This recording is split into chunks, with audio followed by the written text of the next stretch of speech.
Intisari mengabarkan langsung dari Unika Atmaja.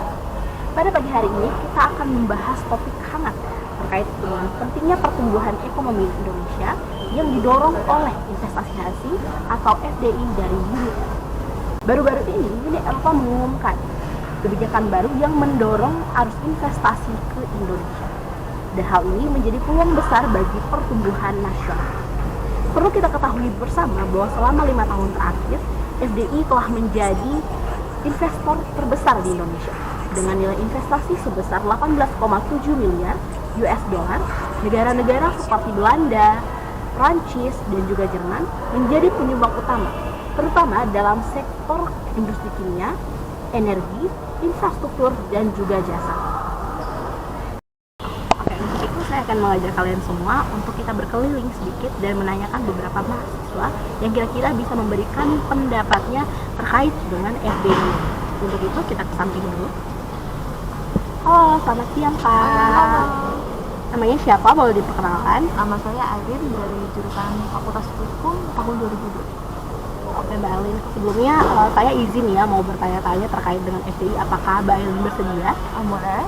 Apakah Mbak Airin ini mengetahui apa itu FDI? Kira-kira gambaran sebagai generalnya aja FDI itu apa sih Mbak? Nah, kalau setahu aku itu FDI atau investasi asing itu adalah investasi dari perusahaan atau individu dari luar negeri ke perusahaan dalam negeri. Sebagai contoh adalah investasi penanaman modal dari perusahaan dari negara anggota Uni Eropa ke perusahaan di Indonesia.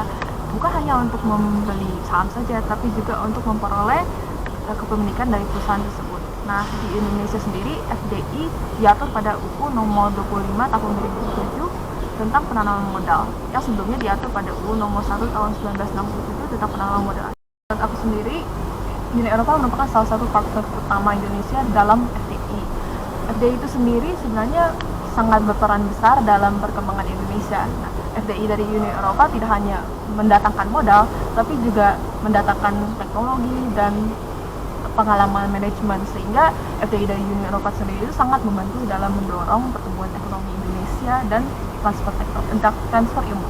Oke, berbicara soal moda ya teman-teman, berarti kita berbicara soal nominal nilai. Nah, dari yang Mbak Aileen lihat ini, mungkin penanaman modal yang diberi oleh FDI itu bukan hanya dari sektor uang saja, tetapi juga sumber daya, industri, dan lain sebagainya. Nah, Kak Aileen ini melihat jumlah nilai yang dikeluarkan oleh investor asing ke Indonesia, terutama FDI ini sendiri. Nah, perkembangannya yang kamu perhatiin aja sejauh ini. Kalau untuk perkembangan dari Uni Eropa sendiri, FDI-nya itu menaik sih, dia. Kalau kita lihat ya di data tabel dari BPKM, selama 2018 sampai 2022, Uni Eropa menyumbang sekitar 18,7 miliar dolar Amerika dalam bentuk FDI, sehingga Uni Eropa ini menjadi salah satu investor terbesar, yaitu kedua terbesar di Indonesia setelah Singapura. Nah, ini jelas menunjukkan bahwa kerjasama dengan Uni Eropa dengan Indonesia itu semakin erat dan semakin bertumbuh. Oke, baik. Sekian dari Mbak Aileen. Terima kasih ya sudah mau ditanya-tanya. Baik, tadi kan kita sudah bertanya kepada Kakak Aileen. Sekarang itu aku bakalan ngajak kalian lagi untuk nanya ke beberapa mahasiswa yang kira-kira bisa memberikan pendapatnya seputar dengan FDI. Sekarang kita bakal Kak. Halo juga. Selamat pagi, Kakak namanya siapa dan fakultas apa? Saya nama aku Ruth dari Fakultas Hukum angkatan 2023. Oke, Ruth, aku boleh gak sih nanya ini sedikit seputar dengan FDI? Boleh banget dong. Kalau menurut Kak Ruth sendiri, FDI itu gimana sih perkembangan dampak FDI ini untuk terhadap perekonomian di Indonesia? Kalau dari pandangan aku ya, melihat FDI ini, FDI punya peran yang sangat penting dalam mendorong pertumbuhan ekonomi, tidak hanya negara Indonesia tapi banyak negara, termasuk negara-negara anggota Uni Eropa sendiri. Terus berdasarkan berita yang pernah aku baca dan dengar, FDI ini secara signifikan meningkatkan produktivitas tenaga kerja dan transfer teknologi, sehingga itu mempercepat pertumbuhan ekonomi. Makin banyak FDI yang masuk, makin banyak juga kontribusi output pertumbuhan ekonominya. Bisa dibilang sih dampaknya sangat besar ya bagi negara Indonesia, karena bisa meningkatkan pertumbuhan ekonomi negara Indonesia sendiri. Terus FDI juga dapat membantu percepatan pembangunan lewat penciptaan lapangan kerja dan peningkatan teknologi. Itu tuh bikin produk lokal kita tuh makin kompetitif di pasar global.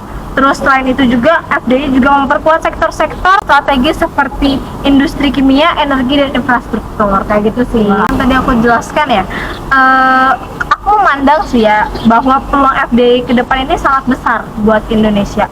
Apalagi dengan adanya perjanjian perdagangan internasional seperti ILU CEPA kalau nggak salah yang aku ketahui, yang dapat mempermudah akses pasar dan investasi antara Indonesia dan Uni Eropa. Jadi kalau misalkan dari sisi pemerintahnya dan pelaku usahanya bisa memanfaatkan peluang ini dengan baik, FDI ini akan terus menjadi penggerak motor utamanya pertumbuhan ekonomi Indonesia. Seperti itu sih. Baik, terima kasih atas pendapatnya ya Mbak Ari. Saya sedang bersama dua rekan mahasiswa yang telah saya temui di sini. Di sini ada bersama kakak. Halo, aku Evelyn dari Fakultas Hukum.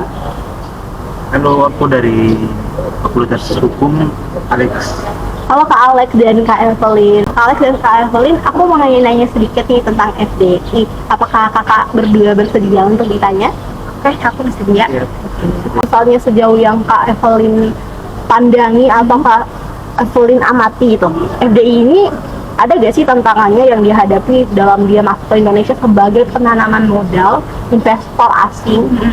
Tentu ada tantangannya ya. Setahu aku soal regulasi yang kadang tumpang tindih dan birokrasi yang cukup rumit. Salah satu contoh konfliknya yang aku tahu itu konflik antara Churchill Mining dengan perusahaan tambang di Indonesia.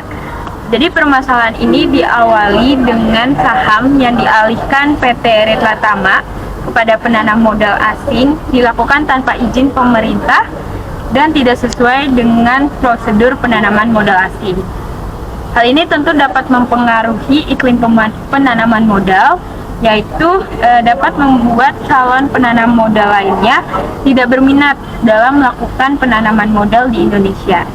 Jadi sih kesimpulan yang bisa aku ambil ya Kak, tantangan FDI itu bukan cuma soal menarik modal, tapi juga memastikan investasi itu berjalan sesuai aturan dan tidak merugikan negara maupun masyarakat. Kamu ada ngelihat gak sih perlindungan hukum buat investor asing yang udah memadai dalam kasus tersebut? Untuk perlindungan hukumnya sendiri kurang sih Kak, sehingga konflik ini tuh masih terus mengalami yang namanya peninjauan kembali untuk memastikan apakah sebenarnya sudah sesuai dengan hukum atau belum. Makasih ya Kak Evelyn. Untuk Kak Alex temannya, boleh dipaparkan dikit gak tentang Kak Alex ini gimana sih pandangannya tentang FDI penting, peran-peran pentingnya bagi Indonesia dalam sektor ekonomi? Menurut aku FDI itu sumber modal dan teknologi yang nggak bisa kita dapat sendiri dalam jangka waktu yang singkat, dan investasi juga dapat membantu membuka lapangan kerja dan meningkatkan kualitas SDM.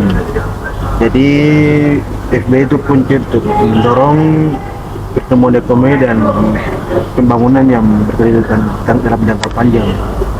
Oke baik, aku mau ucapin terima kasih dulu ke Kak Evelyn dan juga Kak Alex yang sudah bersedia untuk ditanya-tanya ya. Terima kasih untuk pendapatnya juga. Baik, dapat disimpulkan dari pembahasan kita tadi bahwa FDI ini punya peran strategis dalam pertumbuhan ekonomi Indonesia, mulai dari membawa modal, teknologi, sampai juga membuka lapangan kerja. Tapi perlu diketahui bersama bahwa penanaman modal tidak berlangsung dan berjalan dengan lancar, melainkan juga mengalami berbagai tantangan regulasi yang tumpang tindih dan birokrasi yang harus sejalan investasi yang lancar. Untuk itu, perlunya perlindungan hukum agar bisa semua pihak merasa dilindungi dan bisa berjalan dengan baik. Saya Lydia Dewi Cisari melaporkan dari Universitas Atmajaya.